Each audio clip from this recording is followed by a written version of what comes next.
Anda mungkin familiar banget ya sama yang namanya IMB atau izin mendirikan bangunan. Nah, lupain aja dulu.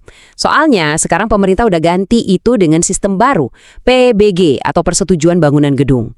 Dalam beberapa menit ke depan, kita bakal bongkar kenapa ini tuh bukan cuma ganti nama doang, tapi sebuah perubahan besar-besaran dalam cara kita membangun di Indonesia. Oke, biar kebayang, ini dia alur obrolan kita.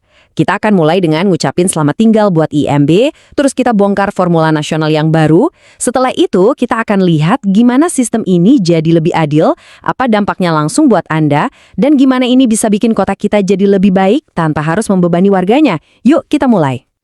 Jadi gini, ini bukan cuma soal ganti istilah ya. Ini adalah sebuah pergeseran paradigma yang didasari sama aturan besar seperti Undang-Undang Cipta Kerja.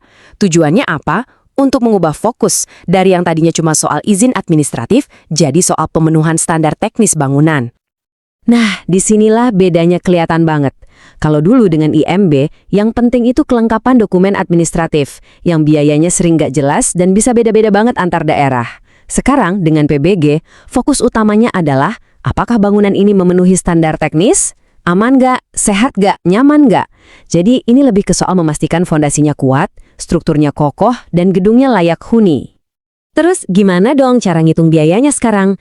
Nah, ini kuncinya. Semuanya didasarkan pada satu formula nasional yang baku. Jadi ini menghilangkan yang namanya ketidakpastian dan kebijakan yang suka-suka di tiap daerah. Oke, jangan kaget dulu lihat rumusnya. Kelihatannya memang agak rumit ya, tapi setiap bagiannya itu punya tujuan yang jelas banget buat bikin semuanya konsisten dan adil di seluruh Indonesia. Yuk kita kupas satu persatu.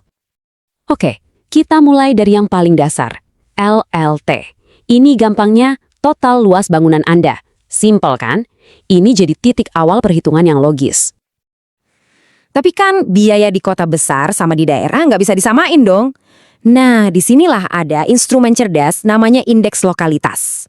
Ini kayak tombol setelan yang ngasih pemerintah daerah keleluasaan buat menyesuaikan tarif sama kondisi ekonomi lokal, tapi tetap ada batasnya, biar nggak kemahalan.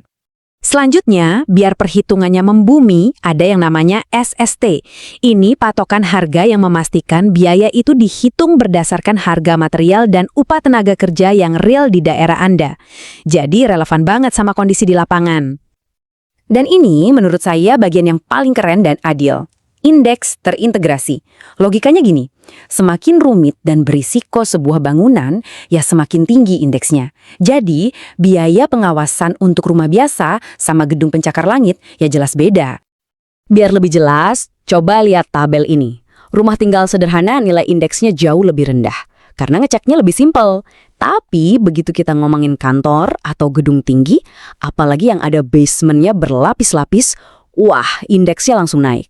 Ini artinya biaya retribusinya sebanding banget sama tingkat kerumitan dan pengawasan teknis yang dibutuhin.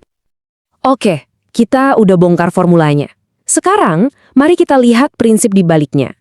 Karena sistem ini memang dirancang biar lebih adil dan transparan buat semua orang, dari pengembang besar sampai warga biasa. Filosofinya tuh kena banget.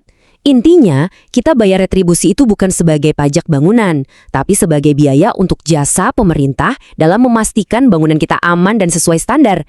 Jadi biayanya ya harus sepadan dengan layanan yang kita terima. Adil kan? Dan salah satu bukti paling nyata dari prinsip keadilan ini, lihat deh. Ada biaya 0 rupiah. Ini bukan salah ketik loh. Beberapa daerah seperti Padang dan Lampung Tengah bahkan membebaskan biaya PBG sepenuhnya untuk perumahan masyarakat berpenghasilan rendah. Ini penting banget biar legalitas nggak jadi penghalang buat punya rumah yang layak. Terus, gimana cara mastiin nggak ada main belakang? Jawabannya, digitalisasi lewat sistem online nasional bernama SIM-SBG. Semuanya dari mulai upload dokumen, hitung biaya, bayar, sampai dokumennya terbit, semua dilakukan online. Ini memotong jalur-jalur manual yang rawan pungli. Oke, keren banget sistemnya. Terus, artinya apa buat kita-kita orang awam? Buat saya yang mungkin mau renovasi rumah atau buka usaha kecil, apa untungnya? Intinya, buat Anda, biaya jadi jelas dari awal, nggak nebak-nebak lagi. Prosesnya online jadi lebih cepat. Biayanya adil sesuai kerumitan bangunan Anda.